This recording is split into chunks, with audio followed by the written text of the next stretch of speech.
કચ્છના સફેદ દૂધ જેવા ધોરડોના રણમાં આજથી રણોત્સવનો દબદબાભેર પ્રારંભ થયો છે। જ્યારે જિલ્લા કલેક્ટર MS પટેલ દ્વારા ધોરડોના રણમાં સંબંધિત અધિકારીઓની એક બેઠક યોજવામાં આવી હતી। આ બેઠકમાં રણોત્સવનો વિધિવત ઉદ્ઘાટન તારીખ 6ના રોજ રાજ્યના મુખ્યમંત્રી આનંદીબેન પટેલના હસ્તે કરવામાં આવનાર છે। તેની તૈયારી અર્થે આ બેઠક કલેક્ટર દ્વારા આયોજન કરવામાં આવ્યું હતું। ખાસ કરીને તારીખ 6 ડિસેમ્બરના રોજ મુખ્યમંત્રી આનંદીબેન પટેલ ધોરડોના રણમાં સાંજે 4 કલાકે હેલિકોપ્ટર દ્વારા આવનાર છે, ત્યારે તેમના સ્વાગત અંગે પણ આ બેઠકમાં ચર્ચા વિચારણા કરવામાં આવી હતી।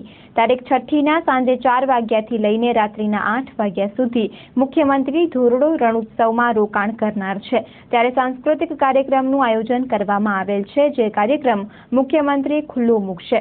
આથી તેની પણ બેઠકમાં વિગતવાર ચર્ચા વિચારણા કરવામાં આવી હતી। આ બેઠકમાં ખાસ કરીને મુખ્યમંત્રી સહિતના અધિકારીઓ ઉપસ્થિત રહેનારા હોય, ત્યારે આયોજનમાં કોઈ પણ કચાશ ન રહે તે અંગે ટીમ કચ્છના અધિકારીઓને કલેક્ટરે તાકીદ કરી હતી। આ બેઠકમાં SP DN પટેલ, અધિક કલેક્ટર DA શાહ, ભુજના પ્રાંત અધિકારી ઋતુરાજ દેસાઈ, માર્ગ અને મકાન વિભાગના કાર્યપાલક ઇજનેર શૈલેષ દોશી, જિલ્લા વિકાસ અધિકારી RG ભાલારા, મામલતદાર KP શાહ વગેરે હાજર રહ્યા હતા।